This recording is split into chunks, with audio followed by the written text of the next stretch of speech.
चाहेंगे। एक तो मोदी जी की बड़ी तारीफ हो रही है जी, ऑस्ट्रेलिया में भी सुनने में आ रहा है कि पाकिस्तानी तारीफें कर रहे हैं और कह रहे हैं कि वो जो आपके यहाँ का कहना कि नारा के मोदी है तो मुमकिन है, ये चीज पाकिस्तानी भी कह रहे हैं। जिसका कुछ साल पहले तक बुरा हाल था, अब इकोनॉमिक रिफॉर्म्स की वजह से दुनिया की चौथी बड़ी मईशत बनने के साथ साथ मार्च 2023 में 3.5 ट्रिलियन डॉलर्स की हदें अबूर कर चुका है। इंडिया की टोटल एक्सपोर्ट्स जो है सिर्फ इस साल की फरवरी के महीने में 34 बिलियन डॉलर्स के करीब रही, और इससे पिछले साल 2022 में इंडिया की टोटल एक्सपोर्ट्स और इंपोर्ट्स जो थी 1.17 ट्रिलियन डॉलर्स थी, जिसमें बरामदात 723 बिलियन डॉलर्स और दरामदात 453 बिलियन डॉलर्स रहे।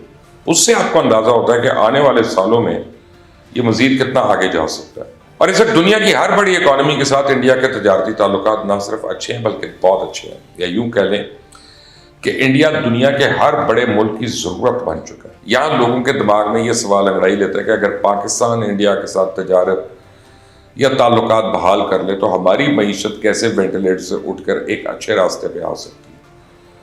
तो मैं आपको इसका तफसीली जवाब दे देता हूँ।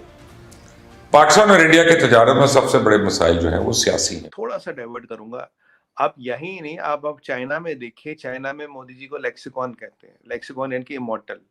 तो वो एज पर चाइनीज कल्चर कहते हैं 1000 साल में एक आदमी ऐसा आता है जो ह्यूमैनिटी का भला सोचता है, जो पूरी ह्यूमैनिटी का भला सोचता है, तो उसे, इन्हें तो कहते हैं वहां चाइना में मोदी द इमॉर्टल। ये कम्युनिस्ट पार्टी ऑफ चाइना नहीं कहती। कम्युनिस्ट पार्टी ऑफ चाइना क्या सोचता है, उनके सियासी मफादात हो, इंटरेस्ट हो, उसके कारण करे, चाइना का कॉमन आदमी कह रहा है। यहाँ पाकिस्तान में मैंने आपके काफी सारे यूट्यूब चैनल देखे हैं जहां लोग कह रहे जी हमें मोदी चाहिए।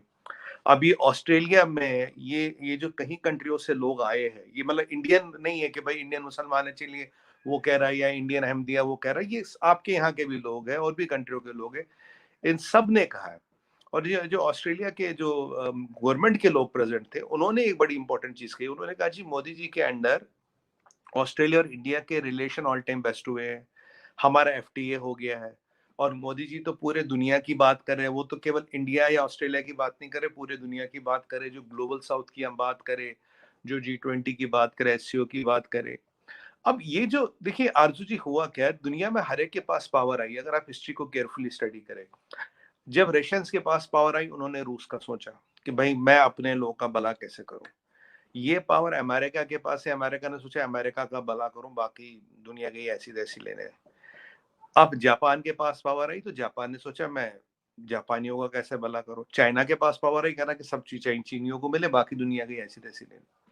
देखिए दुनिया की सच्चाई ये है, आज अगर हम आकलन करें, सबसे ब्लेस्ड कॉन्टिनेंट जो है, जहाँ सबसे ज्यादा ऊपर वाले ने जिसकी मेहरबानी रही, वो अफ्रीका पे रही है। सारा सोना चांदी डायमंड मिनरल गोल्ड सब अफ्रीका में। और सबसे गरीब कौन है दुनिया में? अफ्रीका। सब ने अफ्रीका को लूटा है। पर दो चीजें पीछे इंपॉर्टेंट हुई है। हमारी बहन जी कमला हैरिस को अफ्रीका के प्रेसिडेंट ने, के एक नेशन के प्रेसिडेंट ने, नाम नहीं लूंगा, आपको पता, वो उल्टा सीधा सुना दिया। मैक्रॉन साहब गए थे, उनको उल्टा सीधा सुना दिया। बोला भैया तुमने हमें एक्सप्लॉइट किया, तुम हमें अब भी कॉल नहीं समझते हो, तुमने हमारे लोगों को जंजीरों में ले गए हो गुलामी करने के लिए। क्या मेरा कहना गलत होगा कि अमेरिका का फर्स्ट प्रेसिडेंट स्लेव ट्रेडर था? नहीं, गलत नहीं होगा। इब्राहिम लिंकन ने स्लेव ट्रेड हटाया, स्लेवरी हटाई, उसके लिए उसको मारा गया। He paid the price with his life. तो मार्टिन लूथर किंग, ये सारे किरदार आए, इन्होंने अपना काम किया। तो यहाँ पे जिसके पास पावर आया उसने दुनिया को लूटना चाहिए। अब ये हमारे गोरों की बात कीजिए, ब्रिटिश या लंदन वालों की बात, इनके दौरान 175 मिलियन लोग मरे। 175 मिलियन लोग मरे इनके राज में। बिल्कुल। इन्होंने हमारे से क्या नहीं लूटा, क्या हमें बिल्कुल निचोड़ के छोड़ गए। मतलब लाइफ एक्सपेक्टेंसी 40 साल भी नहीं छोड़ गए, लिटरेसी 20% छोड़ गए, फ्रेजाइल 5 पर छोड़ गए। 1990 तक तो किताबें लिखते थे इंडिया कब टूटेगा, ये इनके फेवरेट टाइम था। और चर्चिल का ये कहना था, भाई मैं तुम पे राज कर रहा हूँ, कि मैं तुम पे एहसान कर रहा हूँ तुम पे राज करके। चर्चिल ये कहता था, मैं तो डार्विन का प्रोजेनी हूँ, तुम तो इंफीरियर लोग हो, तुम पे मैं राज कर रहा हूँ, तुम्हारे बाप पे एहसान कर रहा हूँ। और जब बंगाल फेमिन में उसको कहा यार तुमने इंडिया की सप्लाईज क्यों डाइवर्ट कर दी, इंडिया सप्लाईज मिलते, बोलता है these Indians breed like rabbits. तब तो खैर इंडिया पाकिस्तान एक ही था, तो इनका इन सप्लाई से क्या होगा। अब बंगाल फेमिन की बात करें, 40 लाख लोग तो सीधा सीधा उसमें मरे थे, सीधा सीधा, उसमें कोई डाउट नहीं है। और यहाँ सबसे ज्यादा लोग तो दुनिया में जिसने मारे थे, माओ ने मारे थे। हिटलर का नाम पूरी जगह लिखा है, हिटलर ने जी 6 मिलियन जो मारे, इतने मिलियन जो मारे, 60 लाख लोग मारे। पर जो चर्चिल ने हमारे यहाँ 40 लाख हमारे लोग मारे, उसका कहीं नाम नहीं है। बंगाल फेमिन कहीं जेनोसाइड में नहीं गिना जाता। और 165 मिलियन जो उनके दौरान मरे हम, वो तो खैर दुनिया में ही नहीं था। जीडीपी में आरजू जी हम 33% वर्ल्ड का जीडीपी कंट्रोल करते थे, 1% पे छोड़ के गए। अब कहते तो यही है, they looted the whole world and build London. ये कॉमन कहावत है, इंडिया के बाहर ये कॉमन कहावत है, मेरी कहावत नहीं है ये, मेरे वर्ड नहीं, मुझे भी दुनिया भर के लोगों ने सुनाया। अब कहने का मतलब है, जिसके पास जब पावर आई उसने लूट किया, अपना सोचा। अब अफ्रीका की हालत देखिए, अफ्रीका इतना गरीब क्यों है? हर एक ने अफ्रीका को एक्सप्लॉइट किया। हमने क्या किया अफ्रीका को? हमने अफ्रीका को दवाई दी, हमने अफ्रीका को बीमारियों से लड़ने की तरबियत दी, हमने उनको अपना यूपीआई दिया, हमने उनको अपना कोविन दिया, हमने अपने डॉक्टर दिए, हमने उनको टेलीमेडिसिन दिया। अफ्रीका की कंट्रियां हमारे पास आ रही थी, हमारा डेट रिस्ट्रक्चर करो, चाइना ने उन्हें डेट ट्रैप में फंसाया। अब युगांडा हमारे पास आया, अभी कहता जी जो आपका जल जीवन मिशन है, जिससे आप हर घर में नल से जल पहुंचा रहे हो, ये हमें भी दे दो। हमने कहा ठीक है, आपको भी दे देते हैं। ब्रिक्स के बैंक जो खोला हमने, उसमें उनकी हेल्प कर दी। उनको अफ्रीका के कई नेशंस को हमने क्रेडिट लाइंस दे दी, उधार नहीं दिया।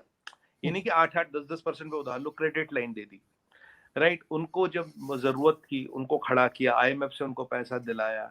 अच्छा, उनके साथ हमने माइनिंग राइट्स भी किए, तो एक पैरिटी थी, यानी कि फ्री में ले गए, चवन्नी दे दी और 100 रुपए का सामान ले गए, वो दे दिए। आज अफ्रीका में मैं आपको बता दूं, अगर आप ये देखिए, चाइना ने 74 बिलियन इन्वेस्ट किए लोगों को फंसाने के लिए, हमने 72 बिलियन इन्वेस्ट किए।